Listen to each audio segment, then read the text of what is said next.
You're listening to The Hustle with Russell Scott. Marie Jones, welcome to the show.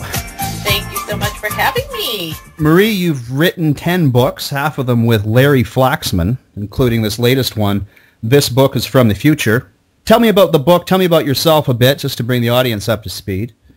Well, I am a full-time writer. I have been writing all my life. I sort of stumbled into nonfiction about 8 or 9 years ago.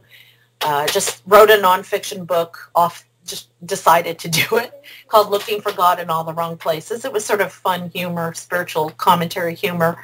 And from there it took off. I started really focusing, though, on cutting-edge science, the paranormal, unknown anomalies, mysteries, things like that.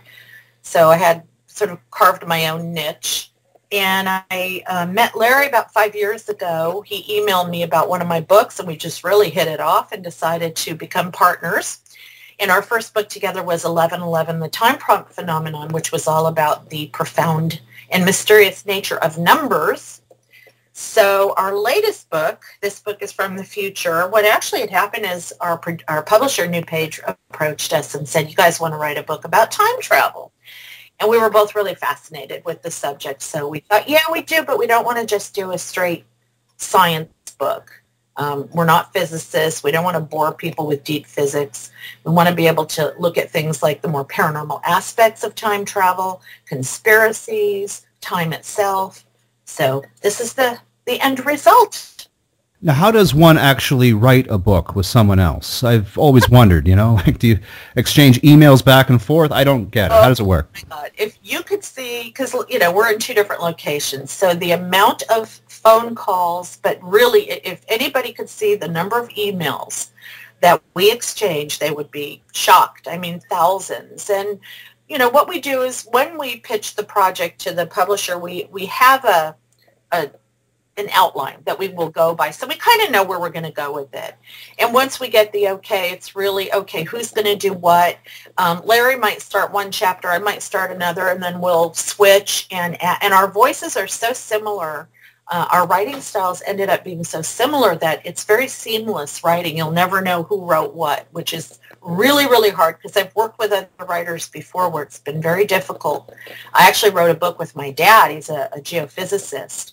And, he's very scientific and very technical. So when you read that book, it's called Supervolcano. You could kind of tell which chapters I focused on and which ones my dad did. But with Larry, it was very seamless. It really is. It's hard enough to write a book on your own, especially nonfiction with all the research. When you have a partner, it's really constant communication and trading off and really knowing exactly where you're going to be going with the book before you start. First of all, is time travel possible? Yeah, it is. However, right now, it's only possible, it seems, on the quantum level, I guess you could say. I mean, there have been some experiments, some research experiments with photons and particles that seem like they can go beyond the limitations that the physical human body can't go beyond. Of course, we're really bound by the speed of light and other limitations, paradoxes. I think it's possible, but I don't think in our lifetimes we're going to see it with an actual physical object. I think it's going to be something that will come from like the Large Hadron Collider. It'll be a particle, reaches light speed and is able to move beyond time. I think it always starts on that sort of particulate quantum level before it can then be extrapolated to the more cosmic level. If time travel were possible, where are all the visitors from the future? This was Stephen Hawking's argument. Right. And he makes sense. But at the same time, maybe they're here. There are so many people claiming to be time travelers. We've got, John Teeter and all these different time travel conspiracies involving the Montauk chair and things that happened with the Philadelphia experiment and DARPA and all these conspiracies where people are claiming that they are time travelers. But I mean, he does have a point. Now, what a lot of scientists seem to think is that it's easier for us to travel into the future than to go back to the past. And I think maybe that has something to do with the fact that we're not seeing time travelers coming back to the past from a future date, because all those paradoxes come into play of, how do you go back to the past because you might influence the present or change something or quote unquote break the future. So I think when I did the research, what I found is that most of the theoretical physicists seem to think that we're going to travel forward much easier than we will ever travel backward. And that could explain what Stephen Hawking was saying. Where are the people that came back to the past, meaning now, from the future? But that's where all the problems lie.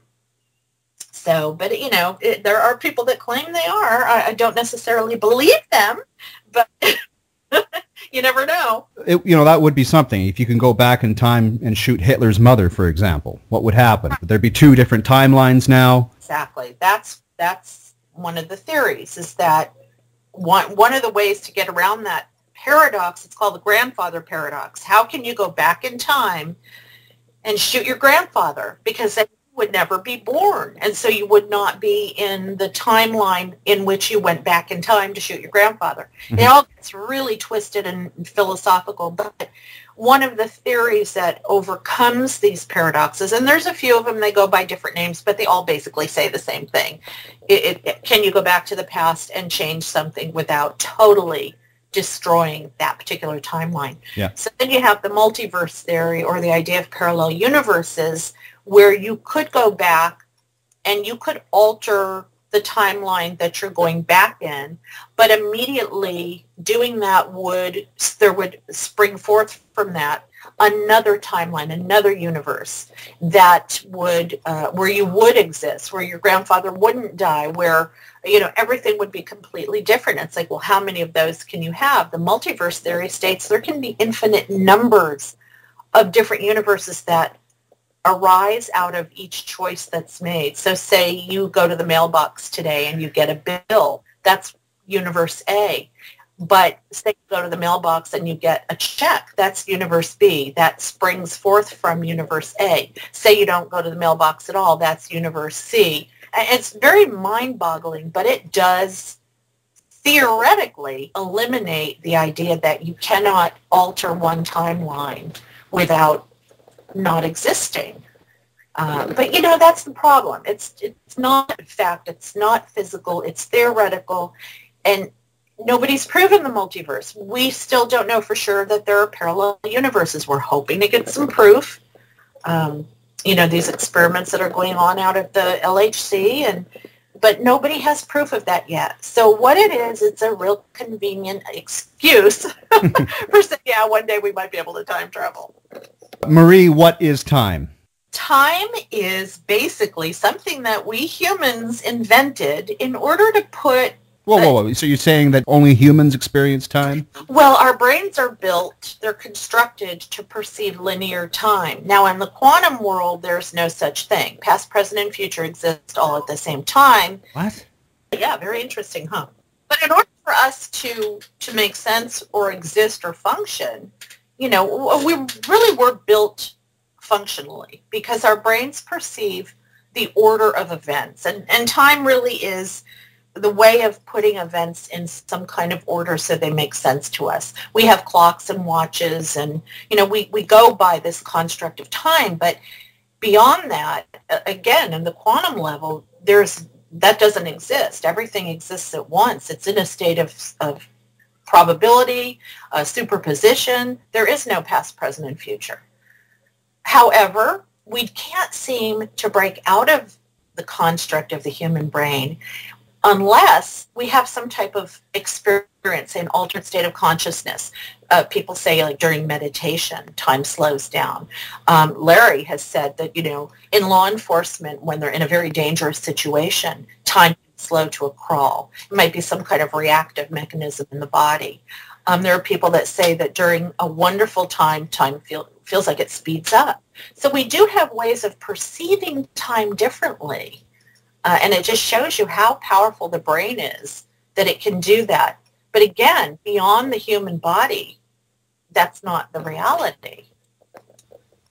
Wow, that's really mind-bending. And it's really frustrating because one of our quests as human beings has been to control space, but also to control time. We seem to have a much better success rate with controlling space. In other words, being able to do things with space, change our location and things like that, but we cannot change time. We just, it's called the arrow of time, and it points forward. Mm-hmm. We have no choice but to go with that. We haven't mastered physically the way around the construct of our brain and our bodies. And, we were born, we live, we die, we get old. All of this stuff is time's arrow showing up in our lives. So, and then when you get into the non-time stuff, that's where you get into the more metaphysical, spiritual, religious ideas of time, of eternity, and that's interesting stuff, because I really do think we have experiences where time is altered. People that take drugs will tell you that. I've never taken one, but we have the ability to alter our perception of time, and therefore that tells us that our perception of time is malleable. It's not fixed. We just think it is. So the secret to living a longer life is to slow time down. Well, you know what? It was really fascinating, because I really liked the research that we were doing into, like, people that work in law enforcement or people that are out in the battlefield in war situations, how different time is for them because of the type and amount of information that they are having to deal with. It's almost like the brain will adjust itself based on what it is you're experiencing. So a lot of people will say, if you want to slow time down, get really focused and involved in something. Whereas if you're just sort of scatterbrained, time tends to go quicker. Well, at least you perceive it as going quicker. And as a writer, I have to tell you that that's really true. If you're really, really focused and involved in a project, time seems like it's crawling by, but it's not, obviously. It's going at the same rate it always does. But then if you're on a roller coaster ride, it just sort of zips by. It's all about the information and the stimulation that is coming at the brain. A lot of times the bad and scary times, the reason why the brain slows down, because you would think, oh my God, in a really bad situation, I'd like time to go by quick. It does that for survival reasons. It has to give you time to think about what you're going to do, how you're going to react. So a lot of people will say, well, I got in a car accident, and right before the car hit the tree, it was like everything was in slow motion. And that is a survival mechanism that we have built in to give us reaction time. We may not always use it. We may let fear get in the way, and we miss out on that opportunity to react properly. But it is a mechanism that is given to us to be able to deal with a trauma or an accident or a really fearful situation. Do you know those old video games from the 80s? When there'd be too much happening on the screen, everything would slow down. It's like overload, right? Yeah, like the processing speed. So it's the same thing for the human mind. When there's too much going on, the game slows down. Right, or if there's something going on that you're just like, I don't know how to handle this. This has never happened before. Right. Yeah, a new experience. You mentioned the Philadelphia experiment before, and I've never asked any one of my guests about it. Well, this is one of the most well-known time travel conspiracies. Yeah, but it's old. It is old. And, the thing is that we've pretty much kind of, I don't want to say debunked it, because I'm not quite sure that we have. But apparently, in 1943, there was some kind of experiment that occurred on a Navy destroyer called the USS Eldridge. It was called Project Rainbow, and it involved the manipulation of electromagnetism. And the idea was to render the ship invisible. Okay, it was, a wartime experiment so that we could, of course, get the edge up on the enemy. The problem is what some crew members claimed after the ones that made it back. Apparently there were some that vanished, and this is all alleged, is that they also traveled back in time a little bit. There was a little bit of a time travel aspect to it. So there are people that have come forth and said they were on the ship, they knew people that were on the ship, yada, yada, yada, but it has never been proven. However, There is some evidence that it was simply a degaussing experiment, which was done on all Navy destroyers at the time, that somebody may have misinterpreted, and kind of like that game of Operator where, you tell somebody one thing and by the time it gets to the 20th person, you've got a complete rumor. What we found was so interesting was that just a year or so ago, at Cornell University, there were experiments done involving cloaking. We can now, using the microwave spectrum, cloak a two-dimensional and a three-dimensional object. So this is like the reality of what the Philadelphia experiment was alleging happened. We actually are able to cloak something, put an invisibility cloak around it. Now, we now have the technology to do that. Was the Philadelphia experiment the precursor to that? It's like the JFK assassination. There's still so much controversy surrounding whether or not this actually happened and what actually happened. Was it just a simple degaussing, of a ship, or was it something more sinister, quote unquote? To this day... What's degaussing? Sorry, what is that? Degaussing was something that they did to, I don't understand technically 100%, but it's like when your TV, if you ever get the spots on your TV, you could take something that's magnetic and wave it across the screen, and it will literally put the picture back. It takes away electromagnetic anomalies from the screen. And I think with the radar and the equipment on the ship, that was the idea, that they would degauss the ships and sort of wipe out any radar anomalies. I'm not 100% sure what it means. Polarizing it or something, yeah. Yeah, but it wasn't any big conspiracy. It was technology that was being used at the time. However, because somebody claimed the ship disappeared from where it was docked and the people disappeared and then came back, and some of them said they were sick and they, jumped back in time. But we have no real proof of that except for verbal reports from quote-unquote witnesses. So the disappearance could have just been the cloaking of the ship. I understand. Wow. It could have been. And because, again, now we have this technology. And a lot of people equate the Philadelphia experiment technology with Nikola Tesla, who was doing work with electromagnetic cloaking and manipulating the EM field. And so they think what may have happened is that we got a hold of Tesla technology, and this was one of the big experiments to see if it worked. It's just hard because it's one of the many conspiracies that, like I said, like Roswell, UFO crash, and JFK assassination, where we don't have any proof either way. It's all word of mouth, witness reports, people who did see the wreckage or did see the ship and what happened on it, but they don't have any photographic or video proof. Now, would this have happened today? You can bet 1,000 people with cell phones would have gotten some video, and it would be up on YouTube. So that kind of transparency is a little bit gone now. So this sort of now bleeds into government conspiracy. Right. And a lot of people think the government already has time travel technology. Where is it? Come on.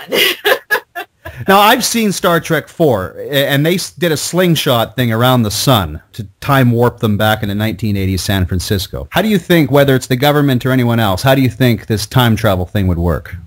It's funny because a lot of these TV shows and movies, and even the old science fiction novels from, back in the 1800s, they seem to have contained ideas and theories that now are being looked at as serious. And the whole slingshot thing involves trying to get an object to go faster than the speed of light. And Frank Tipler is a physicist who has what's called a Tipler time machine that involves something very similar, but his is a cylinder that would go so fast it would break the speed of light. The problem is it would have to be infinite in size. So you see there's always some kind of caveat that makes it not work. Kurt Gödel, another scientist, came up, this was back in the 50s, I think, with what's called the closed timeline curves, and the idea that if there are closed loops, we should be able to travel in time just like we can travel in space. The problem with his theory was that it involved a universe that was constantly rotating, and we don't have that. However, he was able to theoretically prove that if our universe was rotating really fast, that would work. So now it's all about trying to find a way around this light speed scenario, I guess you could say. And wormholes come to mind. The idea that there are shortcuts through the space-time continuum where you have a black hole at one end, what's called a white hole at the other, which is basically just another black hole. And it's sort of like a tube-like tunnel. It's invisible, but it's like a tube-like tunnel that will connect 2 points in the universe, or 2 points in parallel universes, or 2 points in time, and it bends the space-time continuum. Now, the problem with wormholes, and one of the big names working on this issue is Kip Thorne, is that in order to keep the wormhole stabilized, to get a little tiny spaceship through with a person in it, you've got to be able to keep the throat open so that it doesn't close on the ship when it enters the black hole. We can't do that. It's impossible. It would involve something called exotic matter. We don't even know what that is. And then you have the problem of the gravitational pull of the wormhole. Would it turn us into mush? Would we make it out the other side? But theoretically, if we could figure out a way to do that, we might be able to use a wormhole to get from one point in time to another. So it's all theory, all theoretical, until somebody shows that it's possible with a particle. Then they can start extrapolating ideas like, okay, if we do this with a particle, a photon, whatever, what might we do with a bigger object? And just getting bigger and bigger along the scale. I think it's going to happen. I think it's only a matter of time before we realize that Einstein's light speed limitation was just a limitation of the knowledge at the time. And he even suggested over and over again that all of his laws would be turned upside down. So, but the wormhole's real, right? That's not just a theory. That's fact now, is it not? No, black holes are. We have a lot of evidence of black holes, but wormhole we don't. Oh. It's theoretical, yeah. But again, I point to the amazing work going on out at the Large Hadron Collider in CERN in Switzerland as... The one that's going to kill us all, right? Exactly. The big projects that they're salivating over is, can they come up with proof of parallel universes? Can they come up with proof of wormholes? On a particulate level, obviously. Can they come up with proof of a multiverse? So I'm really excited to see. Just last year, there were experiments done in Italy at a facility called Opera involving neutrinos, and which are massless particles that it was believed they had breached light speed. And oh my God, I was so excited. Everybody in the scientific community, all the writers and time travel fans were going through the roof. Fortunately. Same here. Yeah, you too. So you know what happened. I mean, it's like, a couple of months later, they realized, oh, there were these glitches and this cable glitched and blah, blah, blah. So no, we haven't breached it yet. But I think it's only a matter of time, pun intended, before we figure out the science behind it. And then from there, we'll just keep getting bigger and bigger and bigger with what we're trying to move through time. What is with this phenomenon lately of people reporting mysterious time shifts or wormholes, warps? Yeah. You've heard about this, right? Yeah, and it's not new. I mean, there have been reports of people reporting time shifts and time slips and, different time anomalies, missing time, what have you, for a long time, but it seems like it's on the increase. And one of the things that was really fascinating is this idea of time shifts and alternate timelines that may be happening. We have a long interview in the book with a woman named Starfire Tor who does a lot of research into alternate timelines. Fascinating. I'm not saying 100% that I agree with it, but it's just very interesting, the idea that there are things happening environmentally, let's say solar activity, electromagnetic anomalies, something going on with the sun where literally the Earth is thrown into an alternate timeline that some of us are experiencing. And one of the most fascinating examples is when you have people that are reporting the death of a celebrity who didn't really die, but and Kirk Douglas is like probably the most famous. He died like a long time ago, and a lot of people remember. They remember the funeral. They remember the news report. Did he die? No. He's not dead. No. And this happened with Christopher Reeve. Well, he's dead. And I wasn't a part of this, but I know people that fell into this, whatever it was, I don't know, mind warp, where people insisted that, oh, this person died. I remember seeing everything on the news, but they didn't.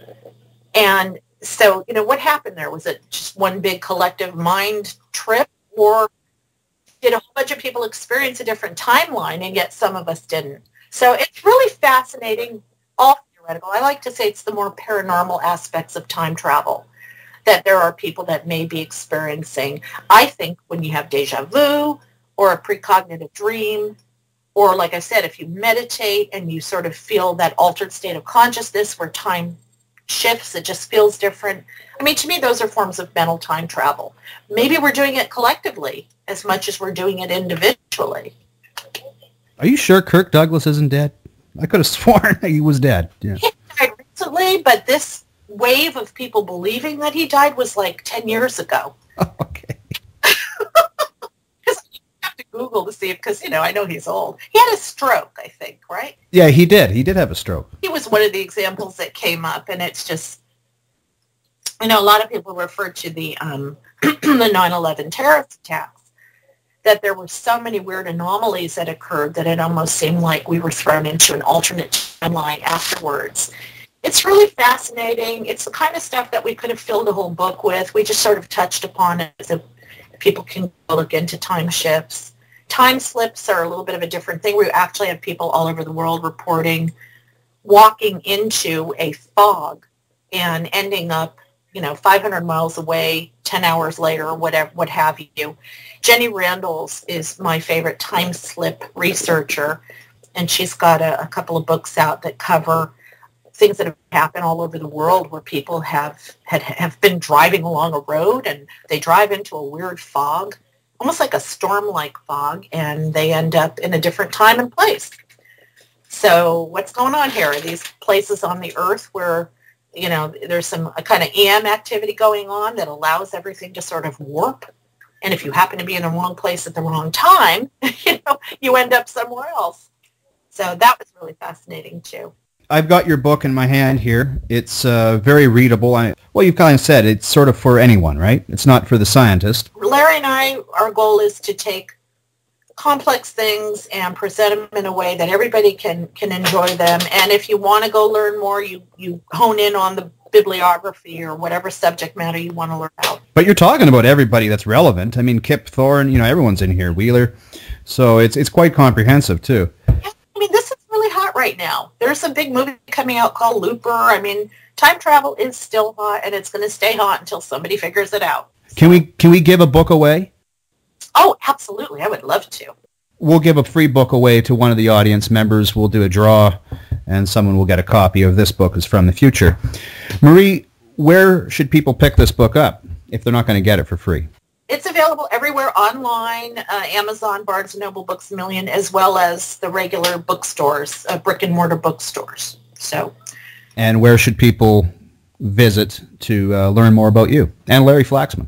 My personal website is mariedjones.com, and my website with Larry is called Para Explorers, P-A-R-A, paraexplorers.com. I've had Anthony Sanchez and Nick Redfern on my other show, The West Coast Truth. Mm-hmm. And they're friends of yours, right? You know them. They are, yeah. You guys are going to do some convention together, I think, in the future, the Paradigm Symposium.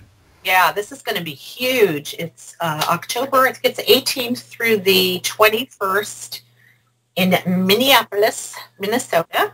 Okay. And it's called the Paradigm Symposium, so you could Google Paradigm Symposium or go on my website. There's stuff about it there, but it's just going to be huge.